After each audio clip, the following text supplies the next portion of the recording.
कोई पागल कहता है, कोई दीवाना कहता है। सच्चाई ये है पत्रकार महोदय, हमारा नेता हमारे दिल में रहता है। नमस्कार, मैं हूं आसिफ खान और आप देख रहे हैं न्यूज 4 नेशन। इस समय मैं मौजूद हूं मिल्कीपुर विधानसभा क्षेत्र में। हाईवे से गुजर रहा था। आज हम आपको एक ऐसी चीज दिखाने वाले हैं कि शायद आपने इस तरह की टीम पहले नहीं देखी होगी, चाहे वो मुख्यमंत्री योगी आदित्यनाथ ही क्यों ना हो। आज को मैं आपको ऐसी टीम से मिलाऊंगा जो अखिलेश यादव के दीवाने हैं। ये देख सकते हैं, ये तमाम जो लोग खड़े हैं, जरा आप लोग अपना टी शर्ट उतारिए, देखिए तमाम लोग जो अखिलेश यादव को अपने सीने पे, अपने हाथों पे, और उधर देखिए डिंपल भाभी का भी जो पोस्टर है, भाभी माँ, और कैमरामैन से कहेंगे वो क्लोज दिखाएं आपको। देखिए किस तरीके से लोगों ने अपने सीने पर जो है अखिलेश यादव का टैटू जो है गुदवा रखा है। पहले आपको टैटू दिखाएंगे, उसके बाद इन लोगों से बात करेंगे और जानने की कोशिश करेंगे कि इस तरह की दीवानगी आखिर इन लोगों के बीच क्यों है, आखिर अखिलेश यादव को लेके। इस तरह की दीवानगी मैंने अभी तक अपने करियर में नहीं देखी, क्योंकि चाहे योगी आदित्यनाथ ही क्यों ना हो, उनकी जो है फोटो मैंने किसी के सीने पे गुदी हुई अभी तक नहीं देखी है। और यहाँ आप देख सकते हैं कि किस तरह से लाइन से है जो ये पूरी टीम जो है, टैटू टीम जो है, अखिलेश यादव की जो फोटो जो है अपने दिलों पर जो है लगा रखी है, चिपका रखी है। इन लोगों से जानने की कोशिश करेंगे कि आखिर जो है अखिलेश यादव के प्रति इन लोगों की इतनी दीवानगी क्यों है, इसकी वजह क्या है। आप लोग मतलब अभी जवान हैं, पढ़े लिखे हैं, आप लोगों को नौकरी रोजगार करनी चाहिए, क्या वजह है कि इतनी दीवानगी आप लोग मतलब मिल्कीपुर तक पहुंचा है।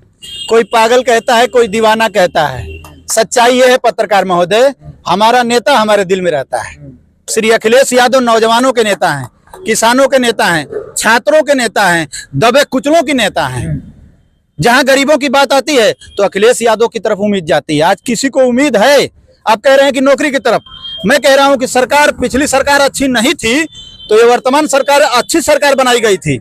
इस सरकार में आपने देख रहे हैं क्या हो रहा है, गरीबों को दबाया जा रहा है, जुल्म किया जा रहा है, कोई बोलने वाला नहीं है। यहाँ तक कि पत्रकारों को भी नंगा करके मारा जा रहा है, पत्रकार की आवाज नहीं उठा रहा है। और आप बात कर रहे हैं नौजवान की, नौजवान लाठी खा रहा है इलाहाबाद में। 69,000 शिक्षक भर्ती, तमाम सारी प्रक्रियाएं देख लीजिए। अरे तो अगर यहाँ पे आप जो ये टैटू बनवाए हैं, अगर यहाँ मुख्यमंत्री योगी आदित्यनाथ की बनवाती, क्या पता आप लोगों को नौकरी मिल जाती, लाठी नहीं मिलती। ये किसी के जबरदस्ती बनवाने से कोई नहीं बनवाता है। मुख्यमंत्री योगी आदित्यनाथ जी को मौका मिला है, वो ऐसा काम करें कि अखिलेश यादव को पीछे छोड़ दें। अखिलेश यादव ने एक्सप्रेसवे बनवाया तो वो डबल एक्सप्रेसवे बनवाए। वो 18 लाख लैपटॉप बांटे हैं तो 36 लाख लैपटॉप बांटे। उन्होंने नौकरी दिया, 55 लाख महिलाओं को पेंशन दिया, तो डबल करके दिखाएं, क्योंकि डबल सरकार है, डबल सरकार है और दोबारा सरकार है, केंद्र में तिबारा सरकार है। सरकार काम तो कर रही, 10,000 करोड़ 10,000 करोड़ खर्च करके इतना बड़ा महाकुंभ करा दी। तो ये जो इलाहाबाद में बैठ करके धरना दे रहे हैं, लाठी खा रहे हैं, ये पाकिस्तान के नौजवान हैं। ये जो कुंभ में देख रहे हैं आप, ये पाकिस्तान में हो रहा है। तो आप लोगों को मंदिर नहीं चाहिए क्या? मंदिर अयोध्या में इतनी भव्य मंदिर, महाकुंभ में इतना, तो यही तो हमारे सवाल का आप जवाब सुन लीजिए। 10,000 करोड़ वो जनता के टैक्स का पैसा था। पढ़ा लिखा नौजवान समझेगा, ये योगी जी का और मोदी जी का पैसा नहीं था, जनता के टैक्स का पैसा था। 10,000 करोड़ में से 5,000 करोड़ ये लगा करके होर्डिंग लगाने का काम किए। जितना ये लगा करके हजारों करोड़ होर्डिंग लगवाए हर चौराहा, हर गली, पूरे इलाहाबाद में, उतना अगर लगा देते कुंभ मेला में तो कोई किसी की मृत्यु ना होती, किसी की मृत्यु ना होती। होर्डिंग आज भी जाके देखिए, इन लोग की होर्डिंग चमक रही है, लेकिन वहां मलबा और लाश जो है कि दबा दिया गया। नहीं तो मृत्यु हुई तो बागेश्वर धाम के जो बाबा, वो तो कह रहे हैं कि जितने लोग मरे हैं वो उनको मोक्ष प्राप्त हो। तो बागेश्वर वाले बाबा कब मोक्ष लेने आएंगे? कोई खांचने को तैयार नहीं, तो हम खांचने को तैयार हैं बागेश्वर वाले बाबा को। खांच के मारे जाएंगे। गरीब, सुनिए ये बाबा लोग क्या बोल रहे हैं, गरीब अगर खांच के मर जा रहा है तो मोक्ष प्राप्त कर जा रहा है, तो बाबा पहले आए, जनता उनको खांच के मार डाले और जाकर के स्वर्ग में भी पहला जगह बना ले। ये बाबाओं की बात सुन के आज उत्तर प्रदेश पीछे हो गया, देश पीछे हो गया। हिंदुस्तान की बात करने वाले हम लोग हैं, संविधान की बात करने वाले लोग हैं। हमारे नेता ने पीडीए का जो नारा दे दिया है तो इन लोग के पेट में दर्द हो गया है। पीडीए जुड़ रहा है, वो भी तो नारा दिए थे कि बटेंगे तो कटेंगे, एक रहेंगे तो सेफ रहेंगे। तो जुड़ेंगे तो मारे जाएंगे इलाहाबाद में। कुछ लोग मात्र जुड़ गए, कहते हैं कि बटोगे तो कटोगे हिंदुओं, और हिंदू ही सिर्फ, मुसलमान नहीं थे उसमें। इलाहाबाद में जब जुट गए कुछ लोग तो कितने लोग मारे गए, जिम्मेदारी क्यों नहीं उठा रहे हैं?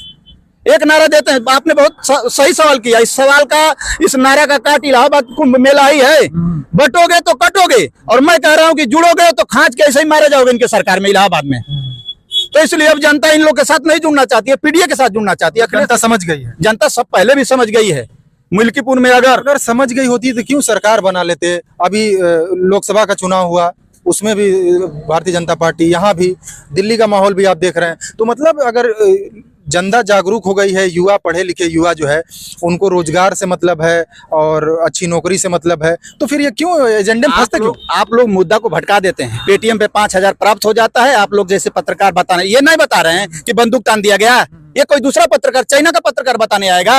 ये भी तो बताओ कि महिलाओं के ऊपर बंदूक दरोगा तान दिया। कुंदर की नहीं, मैं नाम नहीं ले रहा हूँ, कुंदर की आप जान रहे हैं, आप नाम लीजिए, पत्रकार हैं, आप जान रहे हैं। और ये नहीं पूछ रहे हैं, आप ये पूछ रहे हैं कि जीत जा रहे हैं। बंदूक के दम पे तो आप भी जीत जाएंगे, वोट डालने नहीं अरे तो अगर बंदूक के दम पे जीत जा रहे हैं तो इसका सोल्यूशन तो कुछ होगा। आप लोग क्या कैसे क्या करेंगे? चौथा स्तंभ सोल्यूशन आप ही हैं, देश के चौथा स्तंभ कहे जाते हैं। हम लोगों तो दिखाए, आप दिखाए ना, आपसे जो बड़े बड़े चैनल हैं, मैं आपको व्यक्तिगत नहीं कह रहा हूँ, मीडिया को देश का चौथा स्तंभ कहा जाता है। पहले मीडिया से नेता डरते थे, लेकिन इस सरकार में इस वक्त मीडिया नेताओं से डर रही है। पहले नेता मीडिया को देखते थे तो गाड़ी लेके भागो, मीडिया वाले सवाल कर देंगे, मैं क्या जवाब दूंगा।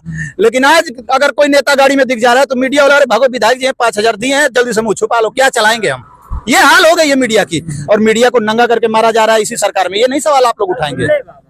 मतलब जिम्मेदार मीडिया को मानते हैं। पूरा चौथा स्तंभ आज खड़ा हो जाएगा, सभी के सभी लोग सच्चाई करने लगेंगे, विकास करने लगेंगे। चौथा स्तंभ बिक चुका है, ध्वस्त हो चुका है। मीडिया सबसे बड़ा गुनाहगार है, जनता नहीं गुनाहगार है। जनता क्या, जनता को तो जनता को चाहिए नौकरी, कुंभ मेला में भगदड़ महंगाई कम होनी चाहिए, और उसके बाद जो है आप कुंभ मेला में भारतीय जनता मत किया, कितने मीडिया वाले चला रहे हैं? बहुत मीडिया वाले चला ही नहीं रहे हैं, आंकड़ा को छुपाया जा रहा है। टीवी 9 वाला चला रहा है बेचारा, उसको देखे धकिया के भगाया जा रहा है। किसकी सरकार में? ये बाबा की तो सरकार में। जो सच्चाई है उसको दिखाइए। लाश अगर 125, 150, 150 मृत्यु है तो 150 बताइए। तो आंकड़ा जब सरकार जारी नहीं करेगी तो कहां से दिखा देंगे? जितना उसने जारी की 30 का आंकड़ा जारी किए थे, 30 का दिखाया गया था, अब सरकार छुपा रही थी, इसमें मीडिया क्या करे? तो सुनिए, ये सरकार तुरंत 1 घंटे में बता दे रही कि 10 करोड़ लोगों ने स्नान कर लिया। 1 घंटे से कम समय में बता रही कि 7 करोड़ लोगों ने स्नान कर लिया। कौन कैमरा लगाए हैं? सर्वे तुरंत ये कर ले रहे हैं। और आज 24 घंटा 36 घंटा हो गया अब तक इन लोगों का वो कैमरा, वही कैमरा जो सर्वे कर रहा है लोगों का, वही कैमरा भेजो कि कितने लोगों की मृत्यु हो गई। इसमें सर्वे नहीं कर पा रहे हैं तो कहीं ना तो कहीं दिक्कत है। अपने आप में एक सवाल है। आप लोग आवाज उठाएंगे तो इनको सर्वे देना पड़ेगा, रिपोर्ट देना पड़ेगा, लेकिन मीडिया उठाएगा तब तो। जब उठाने लगा टीवी 9 वाला तो धक्का मार के भगाया गया। मिल्कीपुर में क्या होगा? मिल्कीपुर में 50,000 लाखों की जीत होगा। जनता के जनादेश से होगा तब, लोकतंत्र से चुनाव होगा तब, संविधान से चुनाव होगा तब। अगर बंदूक के दम पर होगा, घर से वोट नहीं निकलने दिया जाएगा। तो आपके अध्यक्ष जी भी तो पहले ही आगाह कर दिए हैं कि अगर ऐसी कोई नौबत आएगी तो हमारे कार्यकर्ताओं को जो समझ में आएगा वो करे। तो इससे देखिए, हमारे अध्यक्ष जी ऐसे नहीं, हमारे श्री अखिलेश यादव जी कोई भी डिसीजन लेते हैं तो आगे और पीछे सब कुछ सोच के लेते हैं, क्योंकि वो पढ़े लिखे हैं। वो बाबा नहीं है, वो पढ़े लिखे हैं, एक इंजीनियर हैं, समझ रहे हैं। उनके एक शब्द का कई अर्थ होता है। तो अखिलेश यादव ने कहा है तो कार्यकर्ता इस पे सोच विचार कर अपना काम करेंगे। और पहले वोट दे करके जनता घर पे हो जाती थी, प्रत्याशी घर पे हो जाता था, लेकिन अब जिम्मेदारी बढ़ चुकी है। वोट देकर ईवीएम की भी रखवाली करो, नया डिजिटल इंडिया में। पहले वाली इंडिया में नहीं होता था। मतलब चौकीदारी करनी पड़ेगी। भाई देखो, चौकीदारी चोर है तो चौकीदारी तो हमको करनी पड़ेगी, सीधी सीधी बात है, इसमें कोई शक ना है। बिल्कुल बिल्कुल।